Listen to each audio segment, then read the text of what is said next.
Hi everyone, this is Monica Miatello again. Welcome to my second installment of my video questionnaire or question and answer period or vlog, whatever you want to call it. I get asked questions all the time, and the other question that comes up sort of feeds into the first segment if you watched it, or feeds from that first segment. And it is when did I decide, or how did I decide I wanted to have surgery? And so, the first question was, when did I realize I was trans? Well, I sort of realized I was different.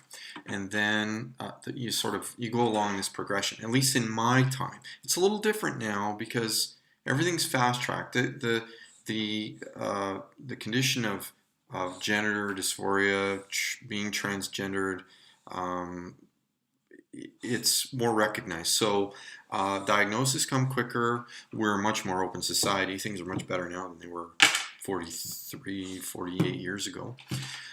So I had to go through this slow discovery process, hence my voice. If I could have transitioned when I was 13, things would be sweet. But I have to live with what I have to live with.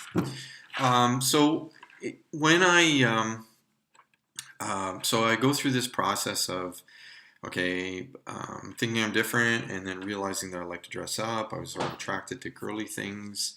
And then, I fortunately ran into or found a woman who was understanding. And she's become my best friend, and she's the reason I'm here actually today, because of her support. It's was a lifesaver. So she allowed me to experiment, and with anything in life, you may think that you want to jump out of a plane, and if you don't have a chance to do it, you're going to obsess about it. Or you may think you want to ride a motorcycle, and if you don't have a chance to do it, you may suddenly realize that, or if you do have a chance to do it, you may realize that you don't like it, or you may realize that it's the thing for you. So this woman allowed me to experiment, and when I got to do the full female thing, dress up, garb, makeup, the whole 9 yards, I went down the yes, this is for me road. So I couldn't get enough of it. It wasn't like, well, I don't really like this, so I'm going to move on to something else.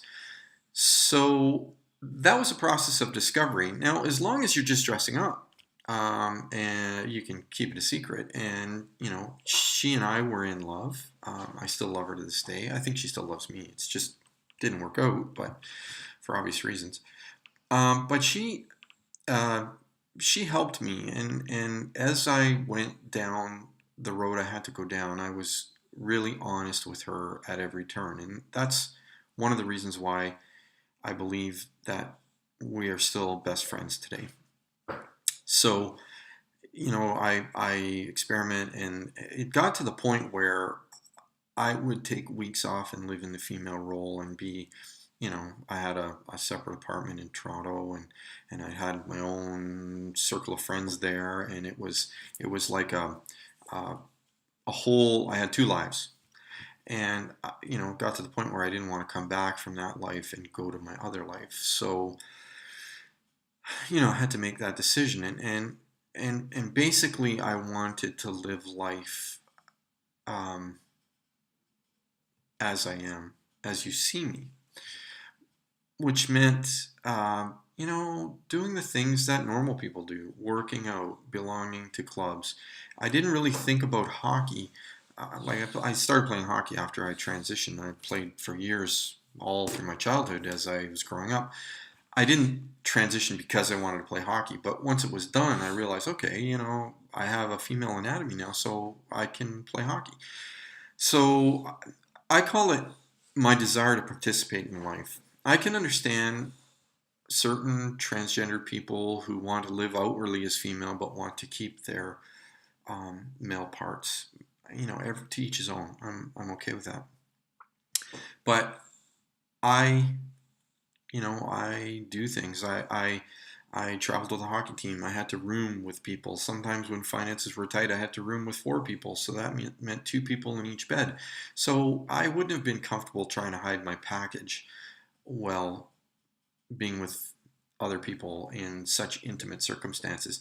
So, when I thought forward to all the things I want to do, like work out at a gym, get myself in shape, one of the things when you transition, so start living as a female, you realize how different the standards are for men and women. All of a sudden, yesterday I'm a guy and nobody cares if I gain 10 pounds or lose 10 pounds. Nobody really cares. Boy, when you become a woman, going up a dress size is traumatic. So, part and parcel with living as a woman was the need to work out and try to remain physically fit.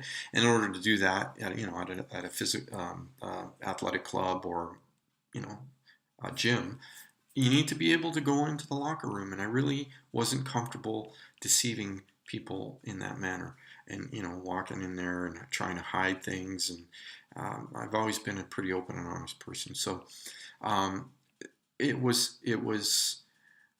my desire to live as a woman, but also my desire to participate in a woman's life to the fullest that caused me to ultimately make the decision to have surgery. Um, I'm not the kind of person that stands on the sideline and watches life go by. I participate. I do whatever I can, whenever I can. I tend to be somebody who will try something on a whim.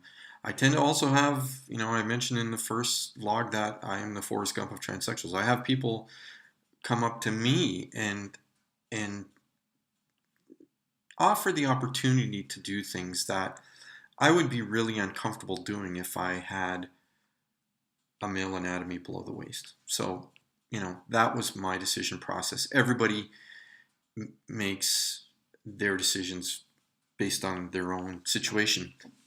Certainly, I would have had probably a more active sex life if I had kept my male apparatus.